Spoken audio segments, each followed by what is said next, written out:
scoreboard, create a scoreboard that is easy to understand, and it takes seconds to know whether or not they're winning and where they are now to where they need to go.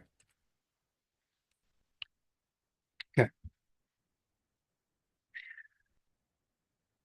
It is important to have your team involved in creating the scoreboard. So you get them down and you say, hey, what can we do? Don't tell them what the revenue goal line is. That's not what they're interested in. We are interested in improving our compliance. What are some things that we can do? Ask everyone to brainstorm 10 things. You'll find a common theme. You'll find at least 5. Okay. But try to think a little bit outside the box as well. What can directly affect your revenue? Things like Google reviews will actually affect that revenue because you're going to get more clients through those doors. You have a bad reputation. Do you think you're going to get clients? No. The same thing that you do when you look at a restaurant, you look at Google reviews.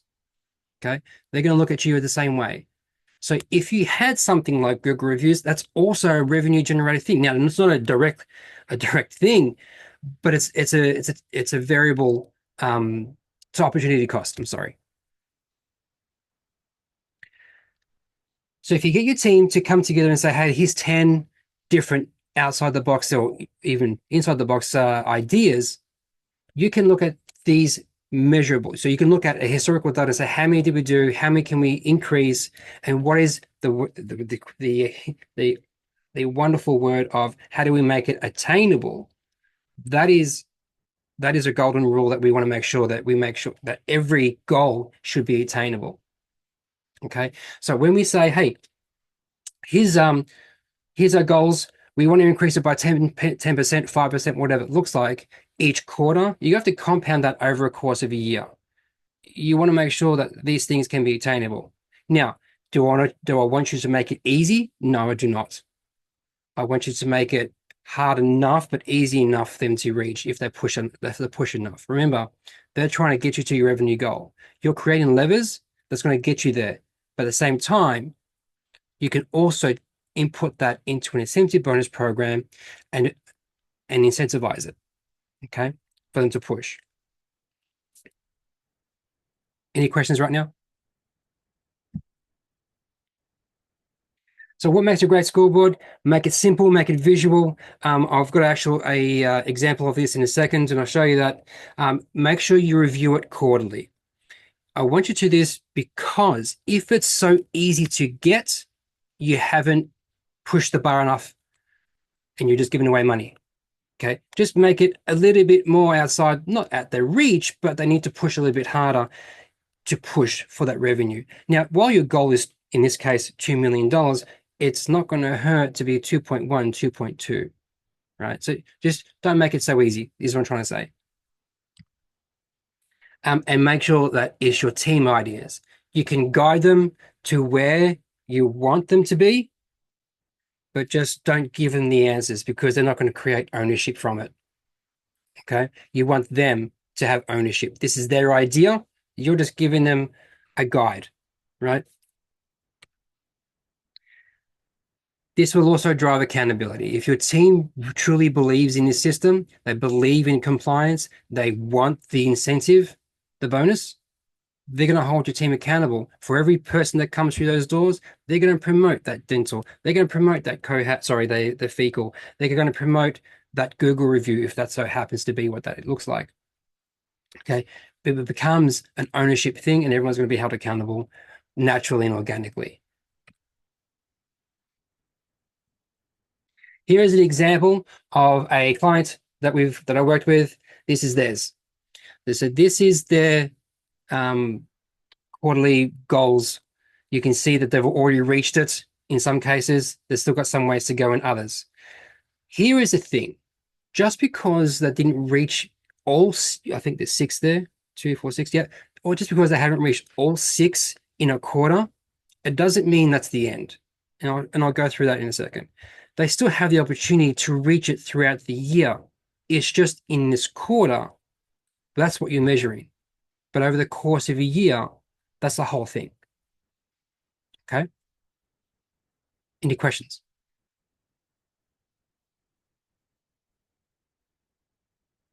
Okay. Common pitfalls. Don't make it too complicated.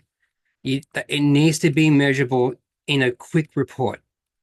If you go into the details, the weeds, you are not going to have success. Your team won't buy in. Track what actually matters.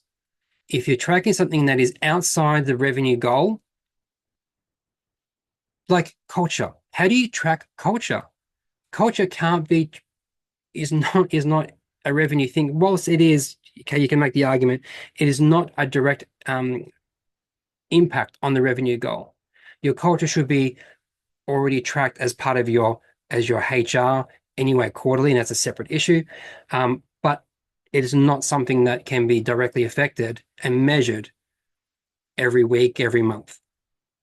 Okay, it needs to be objective, and you need to have data to support this. Obviously, by not reviewing this regularly, if you're making it too out of the outside of it being attainable, or it's too easy, you're not reaching your goals. This might be a Again, dumb one, yeah. Rhys, but would you track attendance? Would you use this as, because it's not necessarily a money maker, but it's still something that they might want to be paying attention to? Would you do something like, What if I could answer that question in the next few slides? Because I feel like I'm going to answer that anyway. okay, thank you. All right, cool. Um, so make sure you got team buy-in. So it has to be their ideas. You have to give them the tools and the guidance to get them where you want them to go. You guys are leaders. You guys will know how to get them there. Give them some framework, give them some parameters, give them an example, and work with them. Now, the incentive bonus. Now, I told you that I like to use our levers as an incentive bonus program. So when we create an incentive bonus program, we're going to, as I said, using these levers as goals, but you can attach the incentive bonus by reaching these goals. Now, I use a three-tiered system. Tenure with the practice, how long they've been with the practice, goals achieved, and hours worked. So if this is where your question comes in, Mel. If you have worked a total of 520 hours in a quarter, if you're doing 40 hours a week, if you worked 480, you have you've got to see, okay, did I work 480? Did I take 2 weeks off? I always used the method of I am not going to penalize someone for taking paid time off or if they're sick, things like that. So, and I'll count that into hours worked, but any unpaid time is not counted. So if they've taken unpaid time, let's say we'll call it 20 hours. So they've worked 500 hours instead of 520 hours. That's what the measurements are, right? For the incentive bonus program. The goals achieved, in the example I just showed you, there was 6. Now, this incentive program, which is completely customizable, by the way, I've set it at 60%. 60% is the trigger point. You must complete 60% in order to achieve some sort of bonus. All of that equals the bonus per month, per quarter, per year. However you want to structure it, it can be done.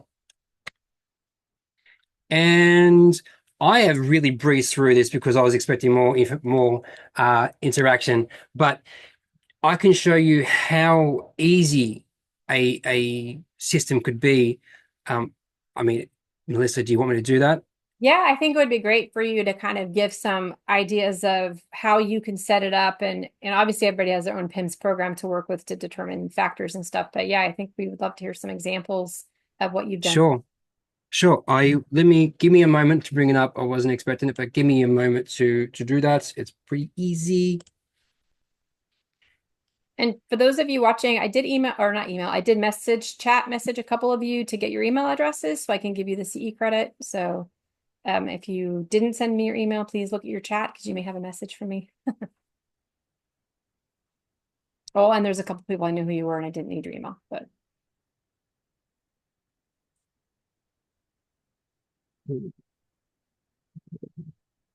Pressure's on right now. It's just not coming up. does anyone have any things that they've done? I know I saw a couple things in the chat about tracking KPIs and stuff. I'd love to hear if anybody's had something that was successful for them to track and, with their team. And you can just unmute if you want, if it's easier, because it's harder for me when I start typing, I get all messed up. As he's looking for some examples.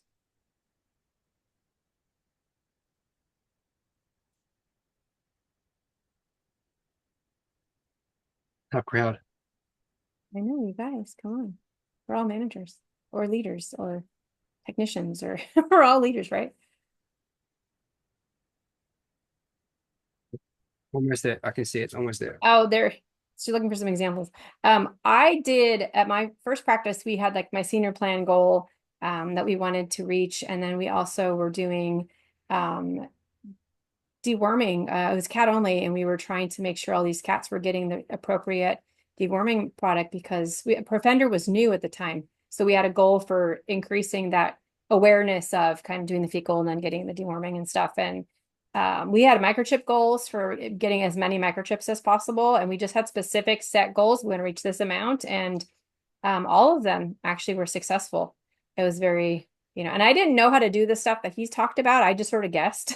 So it was really, really good to have a specific thing. We want to do this amount by this date. And we did. In fact, I actually left that practice that into that year, and they actually achieved a goal without me because I had already been gone. But wellness plans. Oh, that's a great one. So wellness plans says we want to increase our wellness plans and the person who signed them up to receive 4 hours of PTO. That's great. PTO is a good reward for people reaching their goals. So can anyone see my screen? Yeah, we can see it. Thanks. Okay, great. So this is the incentive program that I've created. So in this instance, there are 6 goals, and I'm going to use the same example I gave you before. We're going to set everything to yes, that they were complete. In this quarter, everyone reached all the goals. The team was fantastic. They reached 100%. There were 6 goals there. I did say that this was 60%, so we're going to change this to 60. This particular practice wants to be done quarterly. Each person works 4 days a week, 10 hours per day. That means that it is 520 hours in that quarter that they are meant to be working. You can allocate any budget here. We'll just call this $2,000 here. So $2,000 is what you're effectively going to be spending per quarter if everyone reaches their goals. There are some metrics here about working more than 95% of the hours. So for instance, if someone's worked 510 hours, then it's 95%, they're entitled to 100%. You can change this as you like. It's again fully customizable, but between 90 and 95 is 90%, 85 to 90% of hours worked is 80%, and so forth.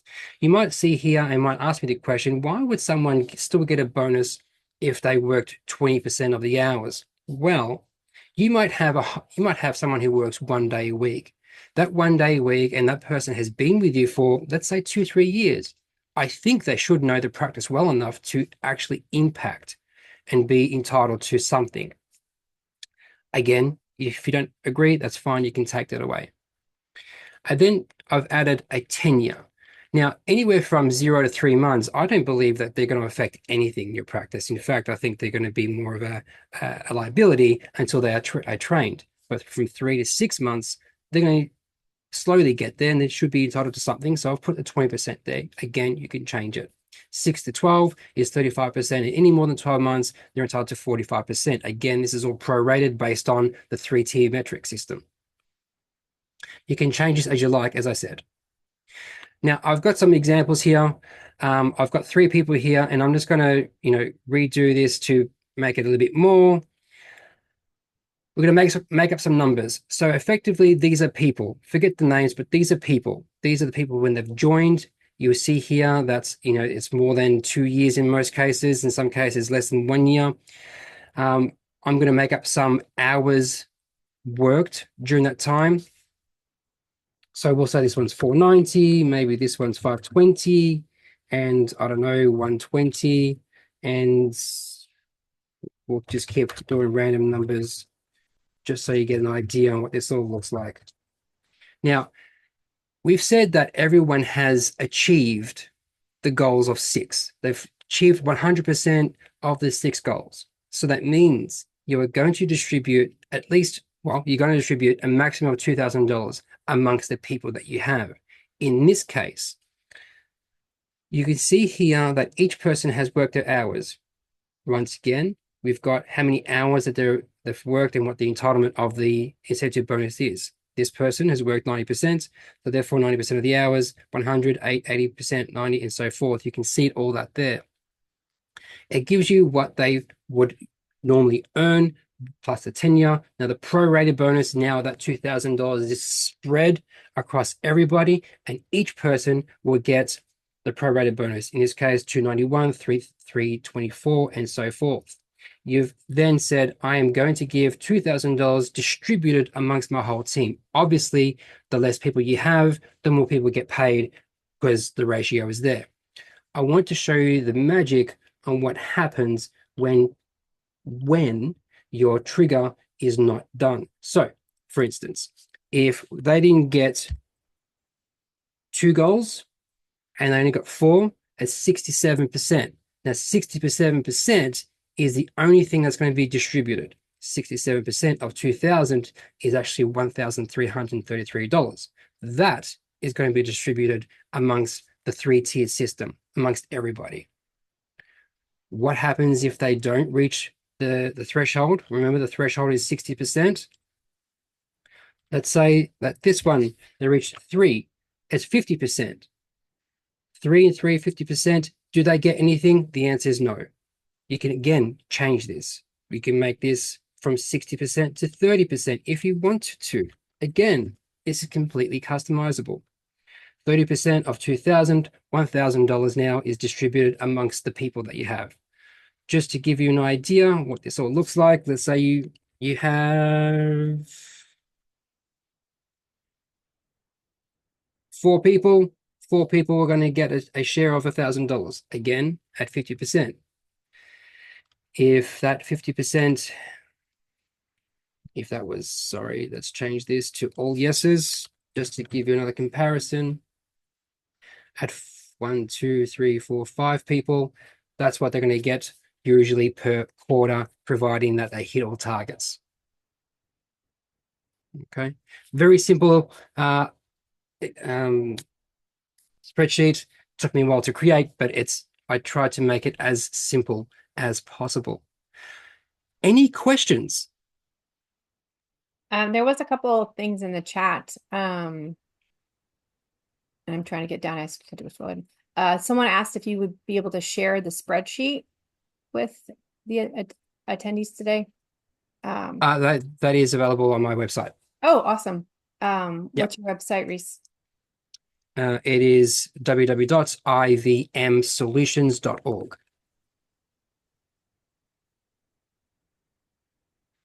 IVM, right? Or M as in Mary or N as in Nancy? Mary. All right. And then someone else said, go back. The trends with veterinary monthly programs like Dental Month in February, Parasite Control, Senior Profiles, other examples that they had that they've been doing. Someone wants to increase their wellness plans. We already read that one. Incentive. Yes, I think Susie says, I have made a few spreadsheets and cannot master it like this one. And I'm with Susie. I've done a lot of spreadsheets myself, and they're not fancy like this one. This one's pretty crazy to put that together, to take all of the things and tie it into, like calculating out the percentage of their hour. I just know it's crazy. But Nicholas says, how do you typically calculate your total incentive amount to be distributed? A certain percentage. Yeah. I think the easiest way I can possibly explain this is when you look at your profit or your P&L, you want to find out how much you can afford to distribute. So if you've got a a profit margin of say 9% or 12% for that matter, you want to go, okay, can I afford to put 1% aside for this reason? And if you can, great. You want to budget for that each and every week. Um, uh, that's a different conversation, but I would look at how much is this worth for you. So if in this example, I've said 40% over a course of a year. Now, 40% of your dentals, I mean, if you're charging $2,000 a cohat, mate, you've got 40% extra on that just by incentivizing your team. I think you can afford 1%. Yeah. Do you sorry, I just forgot the times I've done my goals, I haven't always shared cash, but I've shared like prizes. Is that something that you would also consider doing? You can. I mean, your prizes still have a dollar amount. So if you're still going to say, I'm going to share prizes, I can afford to spend $2,000 ish, or in this case, $441 for the person unnamed on whatever prize that they want. Your your your the pie is still $2,000. How you want to distribute that in whatever value that looks like is completely up to you. Yeah, Sandy says ask your team what they would like. Yeah. One of the years we did mani pedi. And then for our two guy employees, I got them gift certificates to In and Out, which is really cool in my area. So that was good. One thing I did want to ask you, because you mentioned in the beginning of the presentation, that if you have profit sharing, that is hard to measure, right? And it is really hard to Yeah. measure. It's just sort of a cash that people get. They don't really know how they influence. And you talked about doing this as an alternative. Is there a tax benefit to profit sharing? Is there something that companies get from doing profit sharing that they wouldn't get if they did it this way? I know there's Yeah, certain, not to my knowledge. I mean, when you distribute profit, it's still going to go into a paycheck, and that your employee is still going to pay tax on it as an income thing anyway. It's no different from an incentive bonus.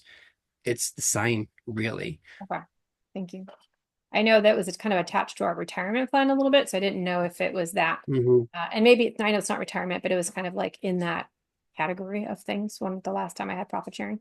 But our Yeah. profit sharing that we had at that company was, it went into your retirement plan. It wasn't cash out on a quarterly basis. It was like contribution-ish based. It may have been a little bit different. Um, Yeah, and I tried to make this as, as team centric as I possibly could.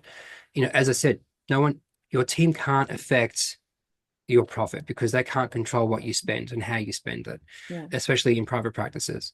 I know some practices use it as their own piggy bank, and that's okay. But your team shouldn't be penalized for that. Okay, they're working pretty hard for that, for the success of the practice. So, in order for everyone to be on the same playing field, in order for everyone to have a direct effect on the revenue goals of the practice, they need to be able to be measured, and they need to look at a scoreboard to know, are we winning, yes or no? Yeah, I really love that. And I put in the chat, but one of a couple hospitals, one of my former client hospitals had a goal with their labs that was put on by Antec. And the Yeah. Antec rep actually made this fun sign. It said like where we were at, and she would update me and email me. And so we got to like post it. So they were kind of aware. I think it was on like a biweekly basis of how many labs we had done. And she brought in goodies and stuff for them when they achieved it. I do think it was a little hard for them because they couldn't determine the labs. It was the doctor determining the labs. So that one was kind of, Mhm. I don't know that that worked that well for the team because they couldn't really influence it as much. Because if the doctor's not recommending lab work, then what are they supposed to do, you know? So, but it didn't Yeah. cost us anything because it came from her and she offered it. So I was kind of like, sure, we'll take it. But I don't know that it was that good of a KPI to be tracking, to be honest, because we just didn't have control over it as much. Yeah, but a lot of I use the example of increasing your cohorts by X amount of percentage. It also, you need to train your team. You need to train your team for compliance. You need to train them on education. Your team is going to train the clients for their education. You may not see a direct impact in the first quarter, and that's completely okay. Your team are now setting the foundations of education for the clients. You may see that come back in the next quarter, because it's going to take a couple of times for your team to get through to those clients and also master the art of that communication. Okay. So don't get disheartened for the first month. So the first quarter, the goal of cohorts hasn't increased so much. It'll actually should catapult the second quarter because they've had time to train, they've had time to rehearse, and your clients have had more time to hear it. I think the saying is you got to hear something 7 times. 7 times or something before you go, Seven okay, times. I hear it. Okay. So Yeah. yeah. I just did that presentation yesterday. What do you do when a client says no? And I have that as my stats with 7 times. Susie has a question. She says, oh no, I'm sorry, Meg and Jackie have a question that what do you typically measure to pay out monthly, quarterly, and how often? Or sorry, do you typically measure to pay out monthly, quarterly, how often? I like quarterly because it becomes more of a what's that what I'm looking for? More of a now thing. Is 1 month is not is too soon to measure, but over the course of a month is a great sweet spot. I think people who wait, 6 months or a year, it's not. There's a word I'm looking for, Melissa. It's instant gratification. Yeah. They haven't got that, and they're going to lose momentum if it's going to be 6 months. 3 months is usually how much a human behavior can tolerate on any new thing. And if they don't have that dopamine hit often, then they're not going to buy into the program. So I like the quarterly. It's the same concept I use for what do you call it? For my DVMs, base plus production or pro cell, I use 3 months as well. Very rare do I do anything else other than that. And then you're tracking it so they see it, right? So you have something that they Well, see they get to see it on the board each and every regularly. day. Like Yeah. it So is they're in here. the treatment room. They get to look at the scoreboard when they walk in, at any time they look at the clock, at any time they want to leave. They've looked at it every single 10 seconds or 10 minutes. They know where they are at any one time over the course of that 3 months. Yeah. And then Meg and Jackie also said, and what do you measure against? The same month that previous year? Well, you can. I mean, the simple way I can put this is each year is going to be different. Your landscape is going to be changing. The industry changes. You want to make sure that you understand what the industry trend or metric is. You can't, I don't believe it's sustainable to say that every year you're going to increase 40% in cohorts. I do believe that if you have a low compliance rate right now, you can increase 40% just by doing some education. But if you already have a high um, education or a high compliance rate, I think you might want to tone down your percentage each quarter. Maybe it is over the course of a year, it is 15-20% if you already have a high compliance rate. It shoot for the stars, say 40, but know that it may not get there. Again, you need to really be cognizant of your industry trends, where you are, your location, your demographic. And then Susie said that she did train their team on the selling the preventative panels to add onto the tech chart since they run the panels It's like awesome. preventives. So Yeah, that great was upsell. training. And I agree, that's a fair statement. I think for that hospital, they had a harder time because the doctor she wasn't always recommending it. Like she wanted to, but I don't know. It was weird. Yeah. So I get a lot of times where a doctor wants to, but just afraid because there's a cost and they're afraid to talk about money. If you can get your doctors to not to talk about money and just focus solely on medicine, let your techs do all that stuff. They'll do a treatment plan. This is what the doctor recommended. Are you okay with this? Sign this treatment plan. If they say no, that's fine. Your doctor then can come up with a plan B or C, and that's where we talk about spectrum of care. no, definitely. Um, any other tips that you have for them to track or any ideas about what to track or how to do it? And I love your spreadsheet. It's definitely very thorough. So I don't know that I could come up with something different. Um, I don't know if you Um, tips, try and keep it on point. I mean, your team want to help, they want to do the best that they can. If you can keep your levers um, easy to track. I mean, you have to understand that it has to be easy to track. It is a simple report that anyone can do, whether it be weekly, monthly, but it needs to be a report that your PIMS can generate. Don't try to be too fancy and find out you have to generate 4 or 5 things just to find out one answer. It's time consuming. So find things that you know you can track with ease that is directly related to generating that revenue. Keep it simple, stupid is the way we can possibly Yes, analysis. say this. Yeah, I do have a question. One of the things I've struggled with a few times with having certain goals is that there are team members that don't interact with clients or don't influence certain things. So are they included in the goals even though they're not part of it? Like, how do you work that in for them? So if they're a kennel assistant and they don't yeah. affect these things, what happens? See, this is the thing. Every single person, and I've probably missed this. Thank you for bringing this up, Mel. Every single person should have a direct impact to these goals. So everyone can ask for a group review. All your team can talk about dental health. Your CSR can talk about dental health because they're going to promote dental month. Did you know? Right? Your kennel assistant, whilst cleaning the cages, might notice something and say, "Hey, this dog has some diarrhea. Have we mentioned anything about a diarrhea panel because of this?" You know, there are going to be people. There are people that can directly affect every single thing. I think from memory, um, these goals, every single person in the practice has a direct impact on. Everyone can do this. Can attribute to these goals. And I think that was the key for getting the team involved because to your point, if it's solely a one person, it's that person's it's that person or that department's job. And I didn't like that because it's not no one was held accountable apart from that one person. And I didn't like that stress on that one person if they didn't do it. Does that make sense? So you want to make these goals that are so easily influenced by everybody in the clinic, not just the one person or department. Jackie or Megan, Jackie has a good question on that. It says, do you always have the 2 to 3 employees who do all the work and sell the heck out of things?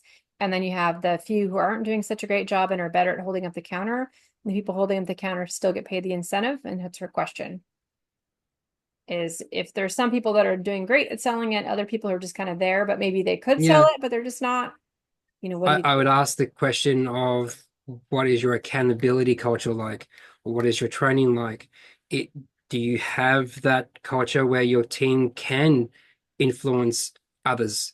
Can they train? Can they help? If we don't have that culture where they want to be careful when I say this.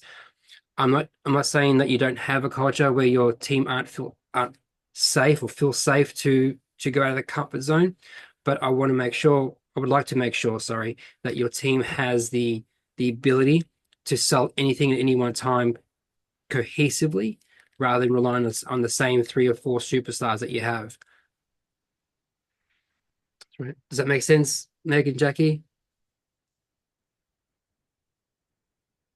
It makes sense to me, but I think it is a hard thing, and I think all of us have experienced this, where you have people that are just, they're busting their butts to do the things that you've given them, and Yeah, ones that don't.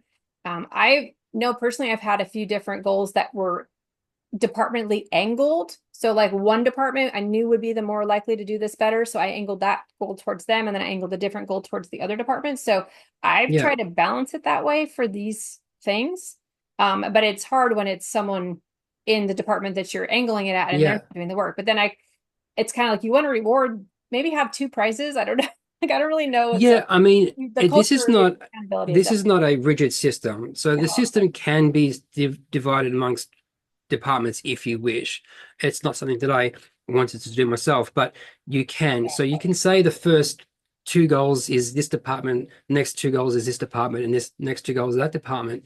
And if you wanted to, allocate, let's say it's $2,000, and you're allocating a certain portion per department, and that's completely okay. You can do that. You can actually do that. So if that helps your team in getting on board, then absolutely go and do that. So if your team doesn't like talk about guru, so let's say your RBTs aren't going to talk about Google reviews, but your CSRs will, fine, split them up. And if your CSRs don't hold their weight, they don't get anything, but your RBTs can get something. Would you give someone, so say it's the CSR department and you've got six Mm. CSRs and four of them are super jammers and really good, and two of them are just kind of like, half butting it around. Would you give a higher percentage of your prize or your cash to the people that are doing a really good job if you can see it is correlating to them? And then would that percentage be higher, or would that be a negative thing? Um, I think it would cause some resentment. That's my. I think it would cause resentment either way. But I feel like if you are only rewarding those who do a good job, you might. How do I say this? You could cause a culture shock and more resentment than you wanted to, than it's worth. You might have people not stay, and that's also okay. You want to weed those people out. But what I would like to try and do instead is have your leaders lead your team and influence them a bit more to say, hey, and hold them accountable and say, hey, I'm doing this, you can do this too, rather than I'm just going to reward the superstars. Does, Yeah. I mean that's does definitely that fair. Yeah, it's a very, it just gets so tricky. We all have it those, can it and you can want to reward I, them better, but you don't want to exclude the others. But then you kind of want the others to just do a little bit better job. yeah, absolutely. And I don't I mean I can say that we didn't have this problem here, but when you train your team enough, when you coach them consistently, and you have your leads doing the actual job and leading their own team and training them and getting them and holding them accountable, I would hope that the weaklings are organically weeding themselves out and you're replenishing them as you go. I hope also that during your onboarding or your interview process that you're actually selecting the ones that fit your culture, selecting the ones that actually are going to be part of be an asset to your team. I know that not every practice is like that, but that's where I would focus on. Okay. So, and I can see that if you're holding the ones that are the weaker links who are not doing the work accountable, it's a bunch of babysitting for us, of course, but it does push them to either decide to stay and grow or decide to leave. As much as we want to keep our team, we also need them to be equal. So I can understand that accountability as a factor rather than Yeah, trying to reward other people higher. And I guess they might if they're a longer term employee because they would get a different percentage with their tenure anyway. So I guess from that that's perspective, right. So if they get if they've been there for a while, they're going to get a different percentage anywhere for someone who's been there less. yeah. So unless it's the less person doing the better job, I don't know. I think the accountability statement, and I agree with you. That's, even though that's the more time consuming thing for most managers and leaders, it is still the right thing. And even though you can't measure the culture directly, it can influence the culture too. So for sure, I get it. Thank you. Right. Does anyone else have any other questions before Rhys wraps up of things they wanted to, um, you know, ask her to ideas about? I mean, if you can share the spreadsheet with me, I can share it with the attendees that were here today. And I think I got everybody on the list. The last person that added was Matt Johnson. So I'll make sure that everybody gets an email for this e-certificate and can also get the spreadsheet. Or actually, no, you said it was on your website. So I'll just link your website to this, Yeah. to my email back to everybody so that they can access it. Any other questions? All right, thank you so much. I do apologize because I didn't actually hit record the first time that I thought I did. So I missed the first 13 minutes of your presentation. And I'm like, oh my gosh, so I'm going to put like half of your presentation online, or not half of it, but like part of it. I feel like it's going to be dumb, but whatever, I'm just still going to do it. So for those of you who were able to come, you got the whole thing today. The other people that have to watch it later did not, unfortunately, because I messed up. But thank you everyone for coming today. Rhys, I really appreciate your time. Is there any last minute tips you wanted to share regarding your company and what you do outside of owning the veterinary hospital that you want the audience to know about? Sure. In my part-time, I have a consulting company called IVMS, Innovative Veterinary Management Solutions. You can go on my website, www.ivmsolutions.org. I have a bunch of resources on there. You can use this calculator that is also on there. If you want to learn what your practice can afford when you want to hire or think about hiring a DVM, that's also on there as well. How much an employee costs you, all that kind of stuff, all the calculators, All my spreadsheets are on there anyway. You can check me out. I specialize in systemizing practices, setting your culture and aligning them with your team and having the right people in your practice, but systemizing it long term. So that way, if you are a practice owner or you work for a private practice, I want to transfer goodwill from your owner to the practice. So that way they can start to work on the practice, not in the practice. That is my mantra. That's what that is my what do you call it? My pedestal, my soapbox. So that's where I live. So if you're in a private industry, private practice, I'd love to chat to you if you need some more help in that department. Thank you very much. I appreciate your time. Thank you to everyone who was able to attend today. I appreciate you all for being part of this, and I hope to see you all next month. Rhonda Bell is my speaker. We've had some challenges getting Rhonda on, but she's for sure next month on the second Tuesday or Thursday of the month, which I don't remember off the top of my head. I'm very sorry. But please, everyone, have a great rest of your day. And it's almost the weekend, so I hope you all have a great weekend. Thank you so much. Okay, thank you so much. Bye-bye.